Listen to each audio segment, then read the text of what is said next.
Hi, I'm Monique, And I'm Sandra. and we're the Ballet Sisters. In this month of love, we wanted to investigate some of the more romantic partners in ballets, and we thought of all the poor, confused, and tragic men of ballet that keep falling in love with creatures that are not human women. Yes, there's a lot of romantic ballet, but we decided that we are going to present to you some of the more unique loves that some of the men in ballet had for things that may not be human. The characters we chose to look at for this video is I focused on Prince Siegfried from Swan Lake. I also looked at Lord Wilson from The Pharaoh's Daughter. And Monique? I looked at James from La Sylphide and Franz from Coppelia. We're going to start off with Prince Siegfried in Swan Lake. We're going to start out with poor Prince Siegfried. I'm going to tell you a little bit about what happens to him. So it starts with him celebrating his birthday. And his mother is there. She's excited about him. I believe he's turning 21. She wants him to find a wife. She tells him he needs to choose a bride. A lot of mothers involved in these stories too, which, you always know mothers getting involved in romantic connections it's not usually a good thing. So yes, a lot of mothers involved in these stories. At the end of the first act, there's, of course, the party's happening. Siegfried and his friends see swans flying over the castle, and they decide they're going to go hunting. So that's our first act. Pretty normal. Siegfried's birthday. He's pretty, your typical prince. Act 2, we are at the lake, at the lakeside. He's been separated from his friends. I don't know how, but Siegfried was separated from his friends. The swans are there. They land, and of course, this is when we have beautiful court of ballet dancers as swans. He meets this gorgeous swan who is named Odette. And so here we go. Siegfried is falling for this gorgeous swan. She's terrified of him. She's a swan. He promises he won't hurt her. She explains to him that a spell has been cast on her and her friends by an evil sorcerer named Rothbart. And they were turned into swans, and only at night, by the side of the enchanted lake, they return to human form.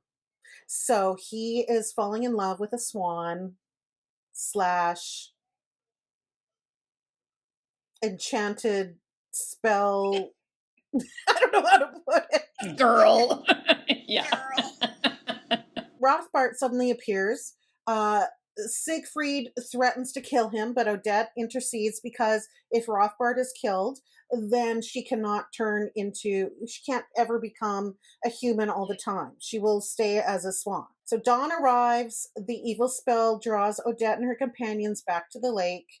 They're turned into swans again. Prince Siegfried is heartbroken, and the curtains fall on Act 2. There also tends to be always like a Rothbart or a Drosselmeyer or a witch or something to add that magical flavor to these ballets. Remember, I'm going to go into a little bit of story of the actual history of the ballet. But remember, some of these ballets are 1800s, and magic and all of that was very important in the culture. Act 3, the guests arrive at the ball. We're back in the castle. And a lot of Act 3 is different princesses coming from different areas of the country or the world to dance for Prince Siegfried. And poor Siegfried is only interested in the swan maiden Odette. He's got all the loveliest girls in the world coming to him, and all he wants is a swan. What can you do as a girl?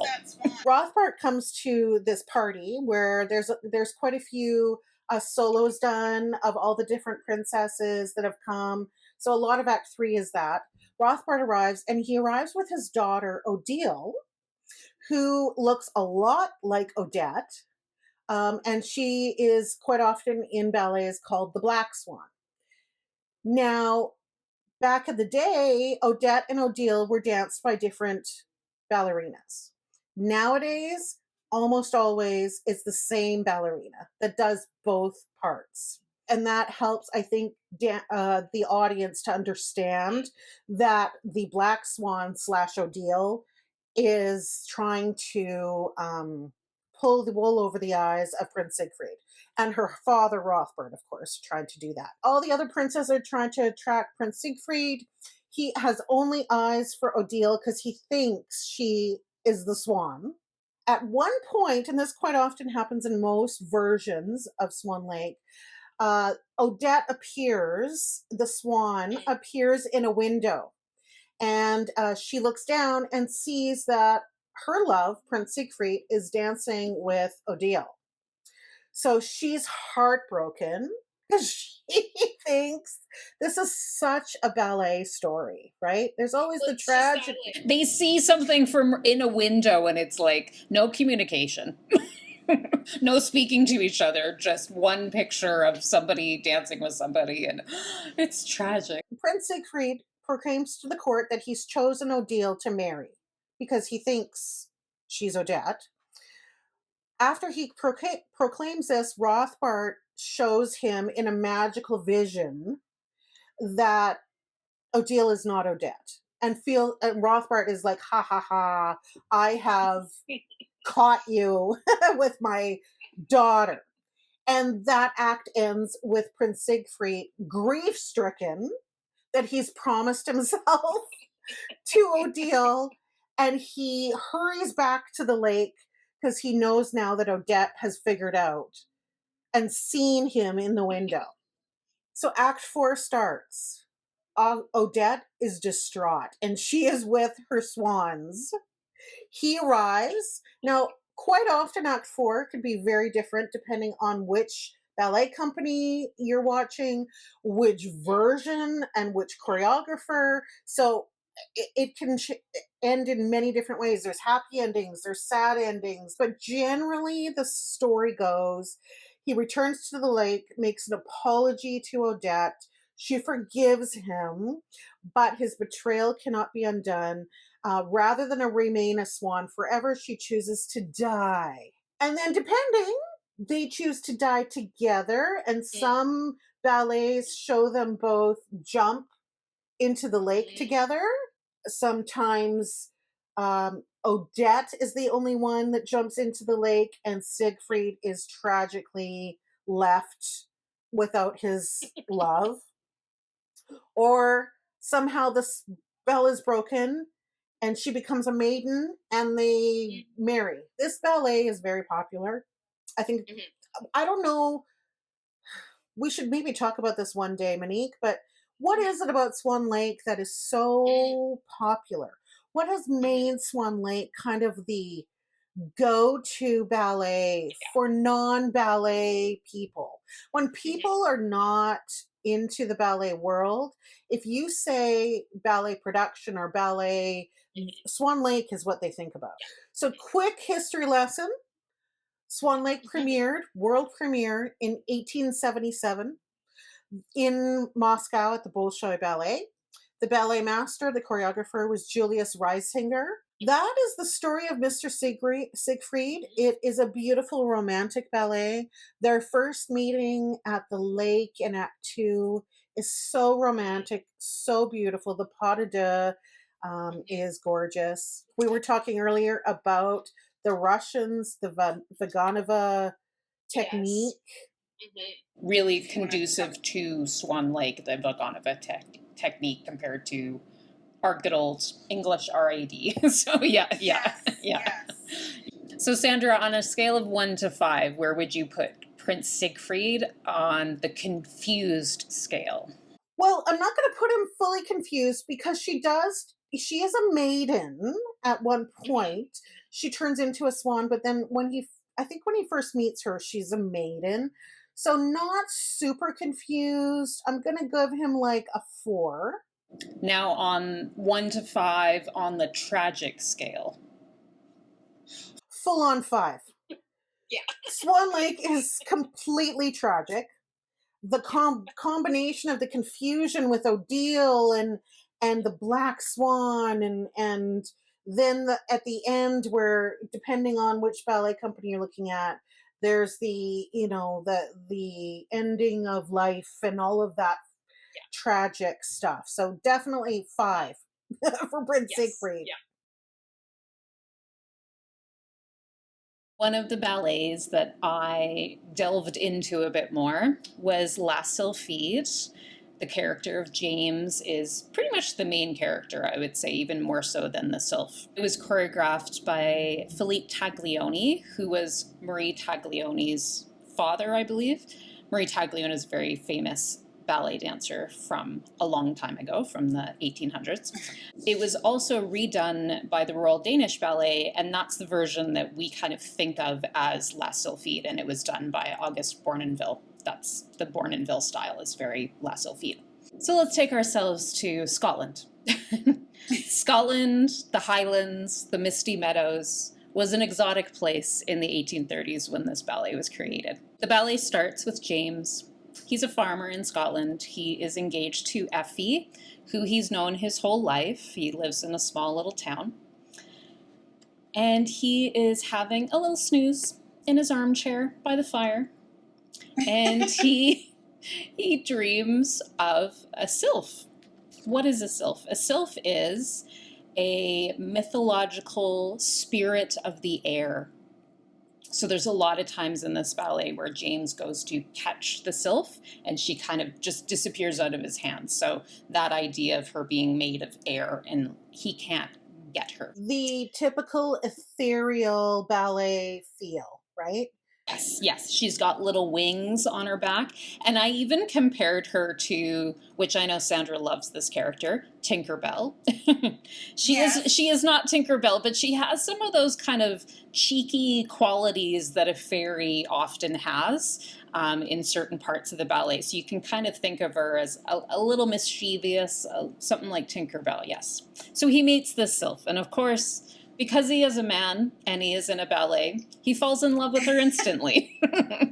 Yes. Instant. Isn't even really sure if she's real or if he dreamed her or what, but he falls in love with her instantly and she disappears. In his fireplace, she disappears.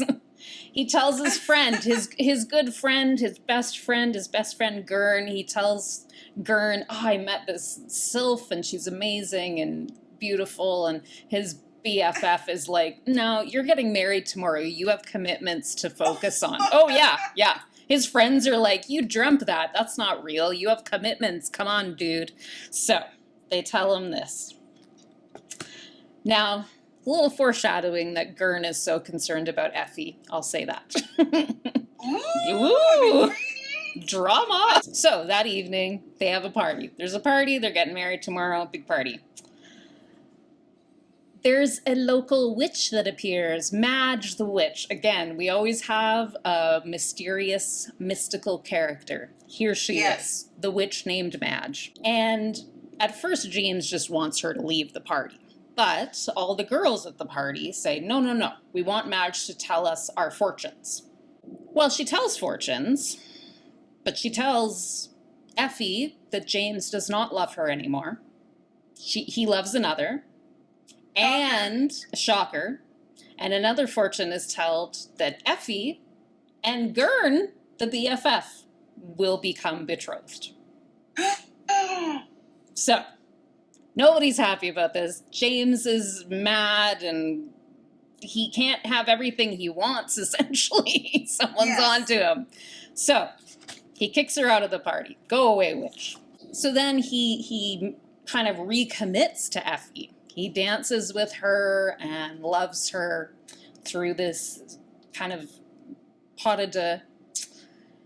And then, of course, the sylph comes back. Cheeky little sylph. She appears again. No one else can see her, but James can see her. And there's actually a very unique and interesting pas de trois that happens between Effie, James, and the sylph. So Effie thinks that James is just dancing with her, but the sylph is also there trying to kind of get in on this lovely pas de deux. So very interesting pas de trois. Then James, again, he decides he's going to do the right thing here. They're presenting rings to each other. He goes to present Effie a ring, and the sylph steals it from his hand. She is cheeky. She's very cheeky. She steals this ring off of his finger that he was about to give to Effie. Everybody there thinks the ring has magically disappeared and is a little bit freaked out by all this. And James is essentially torn between staying with the sylph, who has decided that she's going to take over his life, essentially, or staying with Effie. Well, he makes his choice. The sylph leaves out the window. These windows, these open windows, they're trouble in all these ballets. Yes, exactly. So she leaves out the window. James follows into the forest. Wow. So James has run off into the forest. His lovely friends who love him so much follow him, including Effie. They go to the forest to find him. They cannot find him. The witch finds them looking for James and convinces Gurn, the BFF, to propose to Effie. Effie says yes.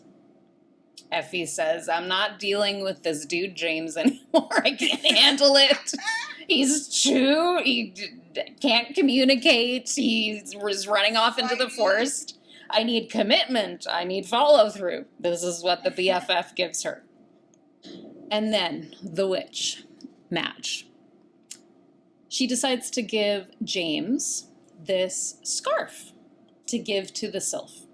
He is very torn about the fact that the sylph appears to him and then disappears from him.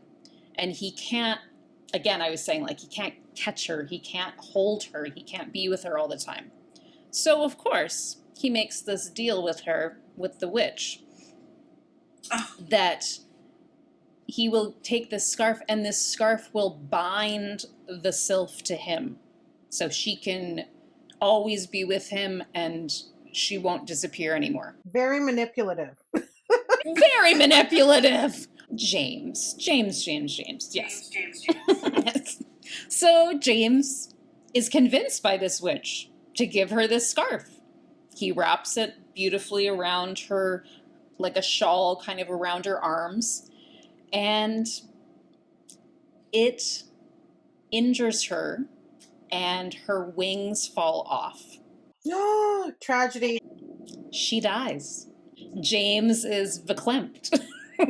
Yes. He is verklempt because he's been tricked by the witch.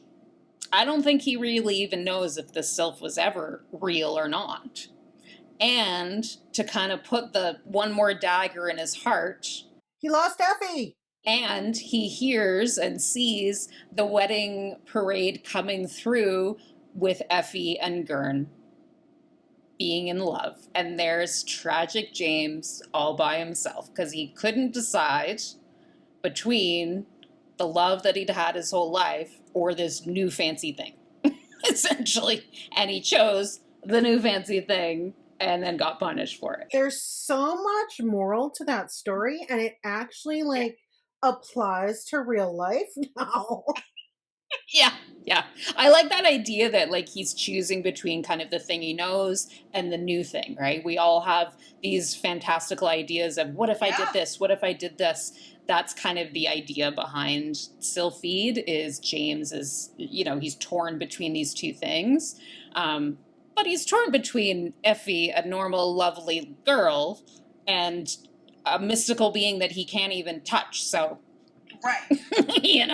Yes. James, he wants everything, right? He wants Effie, he wants the Sylphide, but he also doesn't want anyone else to be happy.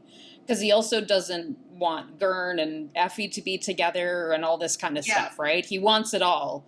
And he appears a bit like a jackass sometimes. So yes. So where are you giving him on the scale of 1 to 5? How confused is James? James is pretty confused, but I think he also is, he's confused by the Sylphide. He's confused, what is she, why am I so drawn to her?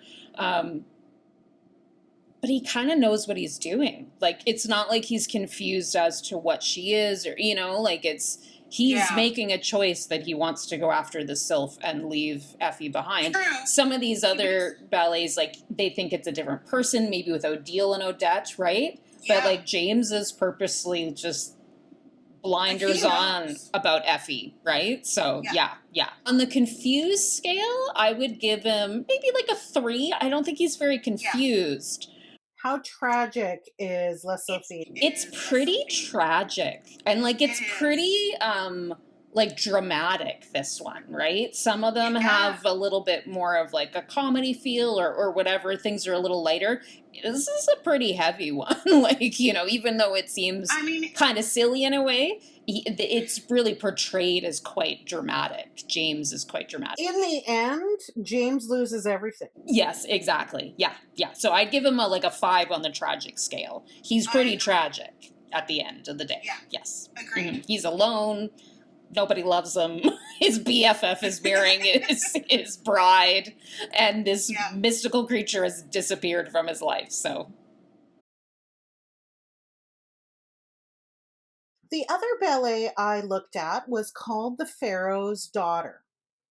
This ballet is interesting in that it's about Lord Wilson, and he's an English lord that is on safari in Egypt. The whole ballet is about Lord Wilson falling in love with an ancient Egyptian princess. And the whole ballet is an opium-induced dream he has about this princess. I love it. It's perfection. It's so ballet. To give you a backstory, the ballet was choreographed by Maurice Petipa in 1862. It was the last ballet that Petipa danced in it was his final role, of course, as Lord Wilson. So it was his last role as dancer, and then he went on, of course, to do a lot more choreography. So the plot of this story is Lord Wilson is caught in a sandstorm while traveling in Egypt. Okay? Mm-hmm. So we start there. He takes refuge in a pyramid where there are many mummies, but the big sarcophagus is the daughter of a powerful pharaoh that was entombed in this pyramid. The guides men that is traveling with them while they're waiting out the sandstorm, produce their opium out. As you do when you're in a pyramid, crack out the opium. Why not? Waiting out the sandstorm, nothing else to do. Lord Wilson partakes in the opium, and then the rest of the ballet is his opium dream. So he falls asleep, and the Pharaoh's daughter comes to life. And then the rest of the story is his passion for her, and it takes him on this journey. So he becomes, in this journey, he becomes an Egyptian man named Tahor. So of course he becomes an Egyptian man. He saves her from a lion. They fall in love. But she's, of course, here's our problem. There's always a problem. She's betrothed to a Nubian king. So he's the bad guy. They run away together because they want to be together. And then, of course, they're being chased by the king. They stop in a fisherman's village to hide out. Remember, this is all in a dream. They stop at a fisherman's village to hide out. And there's some really sweet parts to this act with the fisherman and his wife and some cute little, it's actually some fun little, all the fishermen are there, and they randomly ask them if they want to go on a fishing trip. Lord Wilson goes on the fishing trip with the fishermen, but the Pharaoh's daughter stays behind. The Nubian king arrives and finds her at the fisherman's inn. To escape him, she jumps into the Nile River.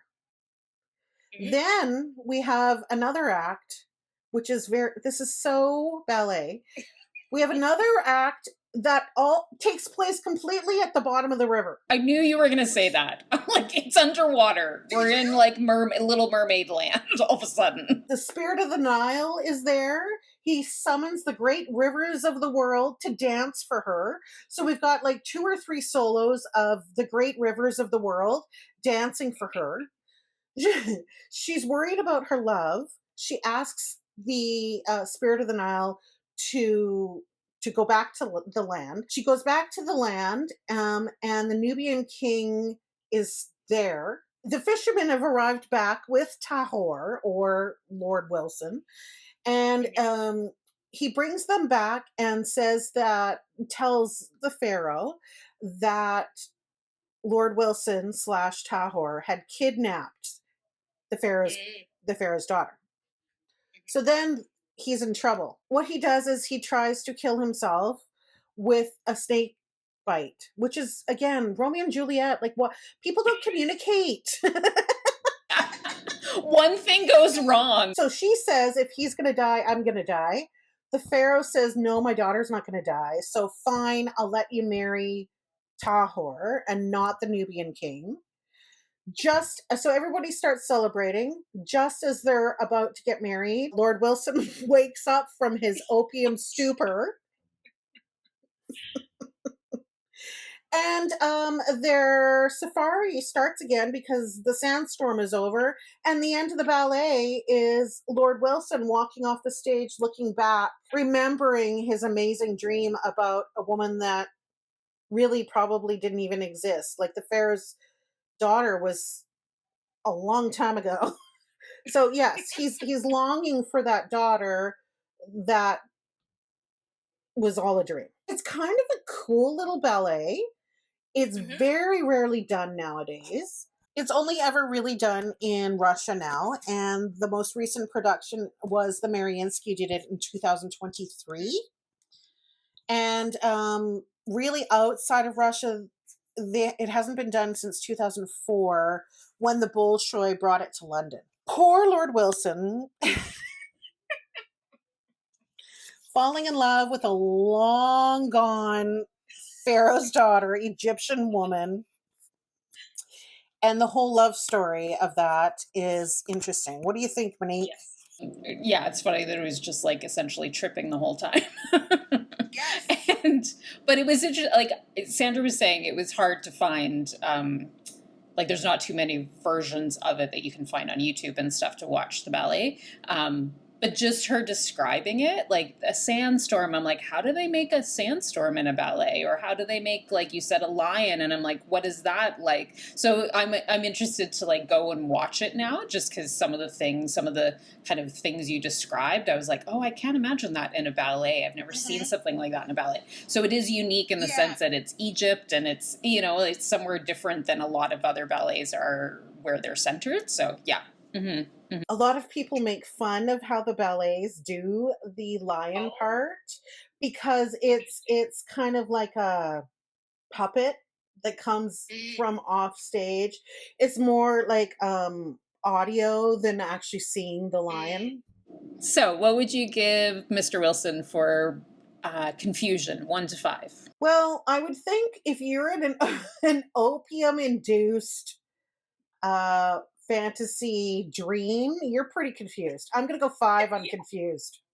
The moment I asked the question, I was like, why am I even asking this? Yeah, he's so confused. Yeah.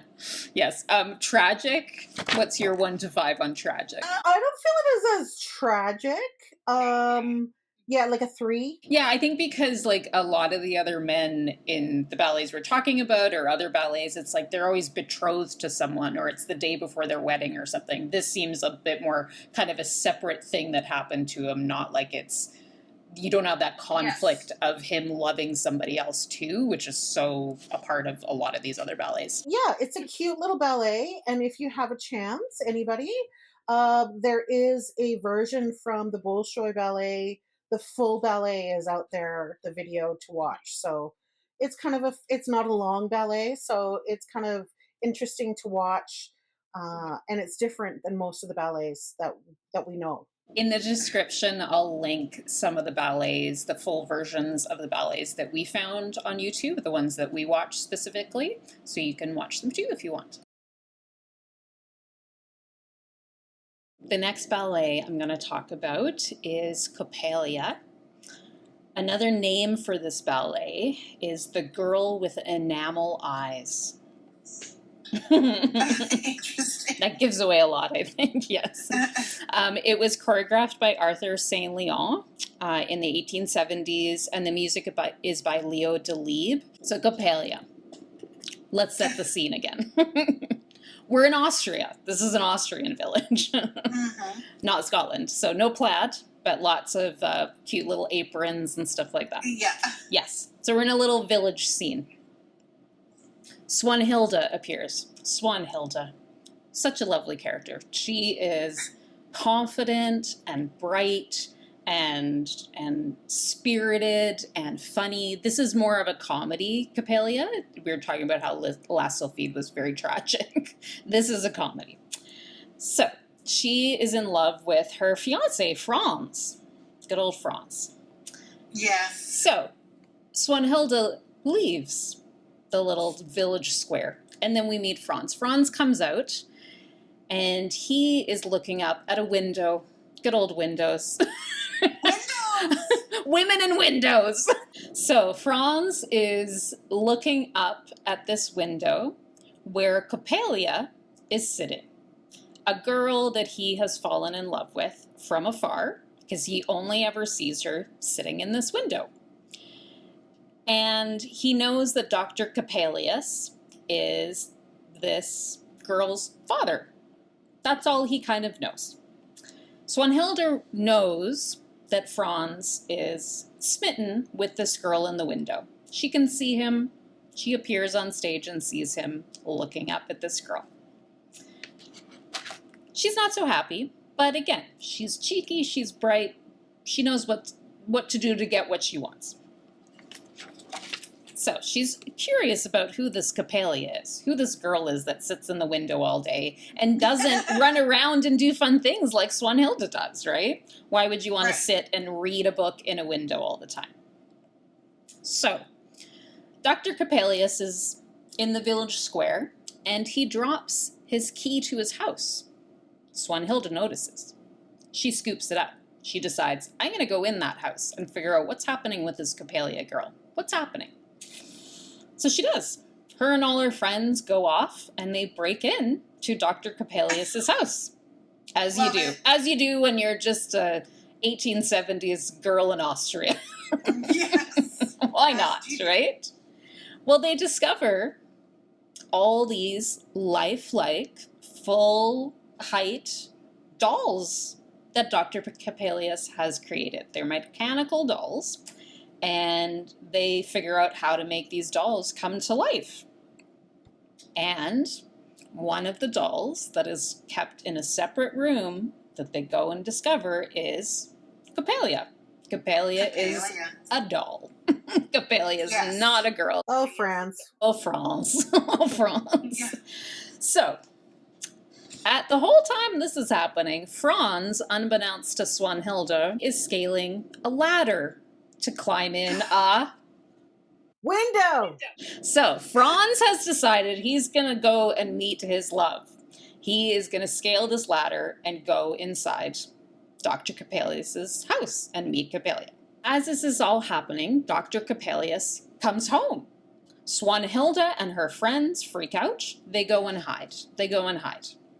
Franz appears in this window, climbs in, and Franz and Coppelius, Dr. Coppelius, meet each other. He decides, Dr. Coppelius decides, that Franz is the perfect person to take the life out of, to give to his doll who he really wants to be real. This is a twist. Ooh, I didn't see that one coming. We're in Pinocchio land here. We're wanting to take a spirit and put it into this doll and make it come alive. So this is what Dr. Coppelius wants. So he gets Franz drunk. Gets him drunk and puts some, sleeping pill or something like that in his drink and gets him to knock out. Well, again, Swanhilda's hiding with all her friends, and she finds out what he's trying to do. So she, unbeknownst to Dr. Coppelius, takes all the clothes off Coppelia the doll and pretends to be Coppelia the doll. Twist again. Twist again. So Dr. Coppelia slowly dances with Swanhilda, who he thinks is Coppelia coming to life, which he is very happy about. Swanhilda is trying to go over and wake Franz up so that they can both get out of there. She is so kind that she's still trying to save this boy who has decided to climb a ladder and abandon her for a doll. Yes. Like, Swanhilda, it's too much. It's too much. But anyways, she wakes Franz, and Franz and her escape. And only after they've left does Dr. Coppelius realize that that was not the real Coppelia, and he had not brought his doll to life. Right. Tragic. Yes. Tragic.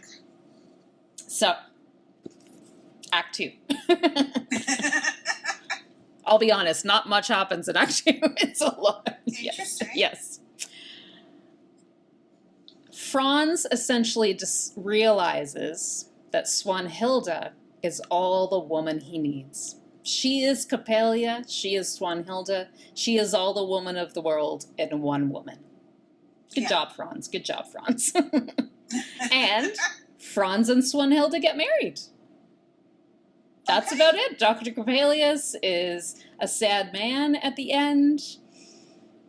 But yes, so it kind of, Franz is confused and falls in love with this doll, but kind of pretty quickly to realizes, oh yeah, Swanhilda's pretty awesome. Let's get married. Swanhilda is a very forgiving woman. She is a very forgiving woman. I think she's gonna, wear the pants in that relationship, I think. Yeah. You can't put much past Swanhilda, so yeah. So I'm going to ask you, 1 to 5, how confused is Franz? I think Franz is a 5. He is very confused. Because even he's climbing ladders. He's and like even in the ballet, it's not like Coppelia is sitting in the window looking like a real person. She moves like this, like a robot.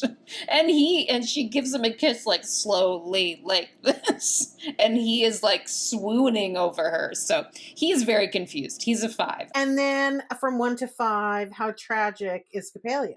Not very tragic. Again, it's a comedy. It kind of makes a quick turn in Act 2, and it's like, oh, yeah, everything's good. So not very tragic. I'd say like a 1 or 2 on the tragic scale, really. So, yeah. But confused, pretty high up there, I would say, with poor Franz. Yes. Back in the day, this was 1995, I believe. I was in Coppelia when I was at Dance Alberta, or Alberta Ballet School. I was one of just the townspeople kind of thing, but I'll post a picture of myself in my little romantic tutu, which I absolutely loved. Comment down below who you think out of our 4 male leads is the most confused, the most tragic, or if you have other characters that you think are more tragic or more confused than our 4 men, then let us know, please. Don't forget to subscribe and click the like button if you've watched the video with us. Make sure, of course, that you put your comments in there. If you had any comments from what we were talking about, or even some of the clips you've seen of the ballets that we've been talking about. See you soon. Bye. Bye.